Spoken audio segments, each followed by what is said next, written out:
Well, to be honest, for me, non-idiomatic or totally this kind of improvisation that is totally free of any idiom, any genre, any other style. It was never the kind of improvisation that drew me most, you know. And in the end, for me, it really doesn't matter, you know. I don't separate an improvisation that has specific elements from jazz or from classical contemporary, or you know. For me, what interests me most is the improvisation in itself as a discipline. Whenever people come to me, you know, with a project or a concept based on that assumption that it should be non-idiomatic or something like that, it gets less interesting for me, you know.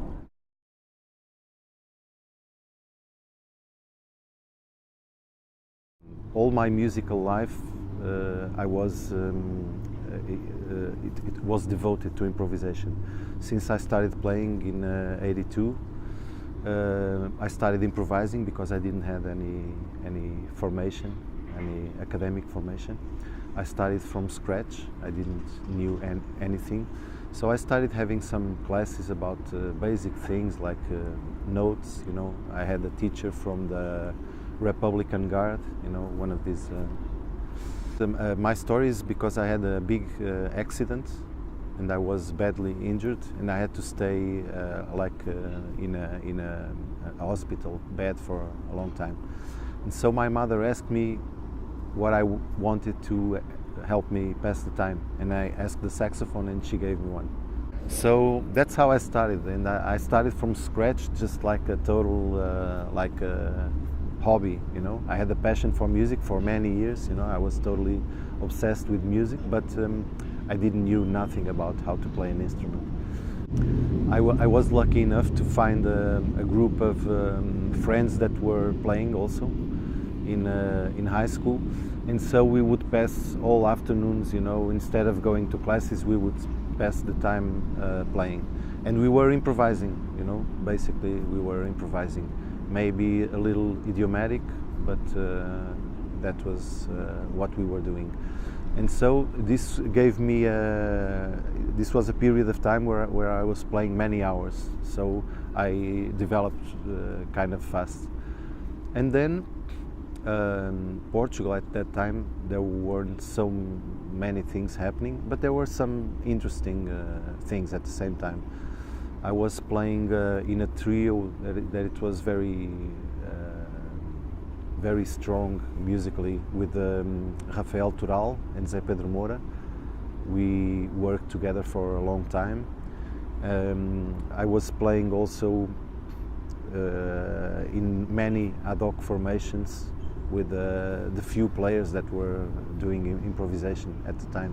One of the persons I was playing with was Sei Miguel. I was in his first Portuguese band, and we recorded together the first album, Breaker.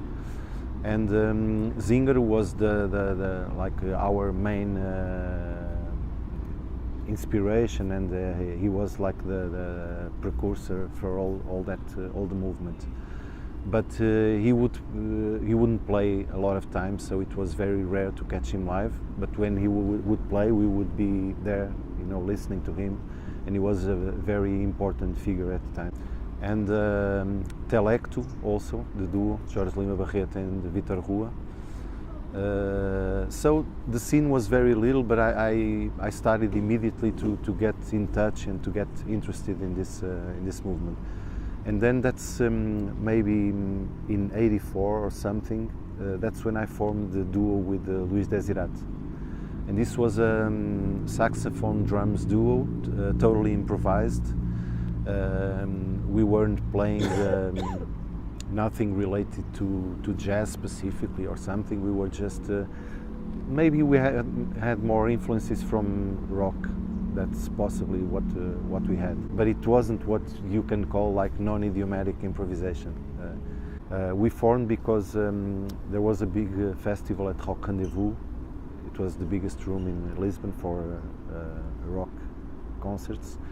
And there was a big festival, and one of the acts couldn't make it, so João Peste was curating the festival, and he asked me if I wanted to do something. So I invited Luís to improvise, and that was the first time that I had the sense that I could do something with improvisation. You know, do something in the sense that I could present it regularly and make something more consistent out of the sessions we were doing at home, you know. And so that's when it really started for me.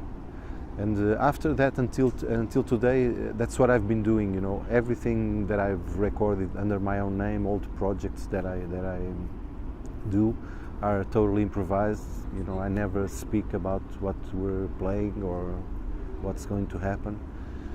So it's all just about the challenge of meeting other musicians and be able to communicate them on a real-time basis.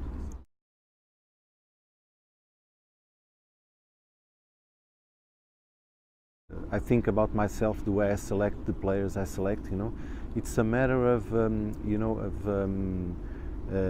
imagining your music with these specific players. So you select a player by his way of talking musically, you know, about it.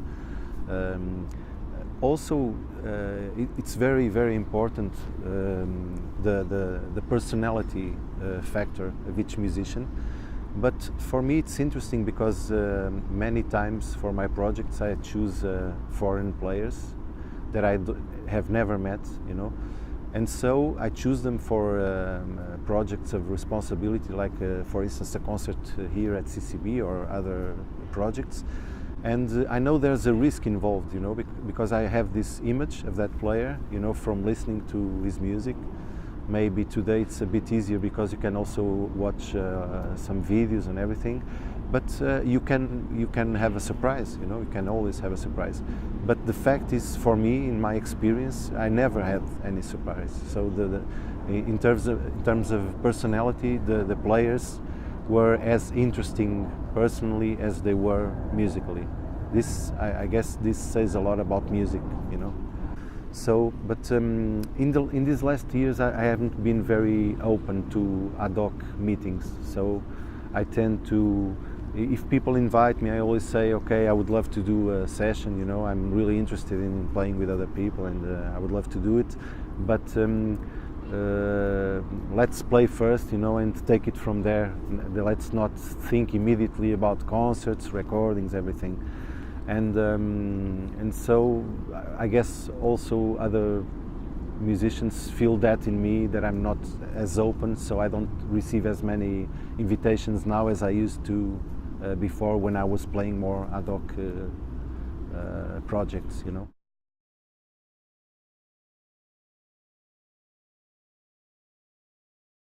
Well, for me the most exciting thing, and I think also for everyone, is the fact that Europe has opened its doors to Portuguese improvisation, because it wasn't always like this.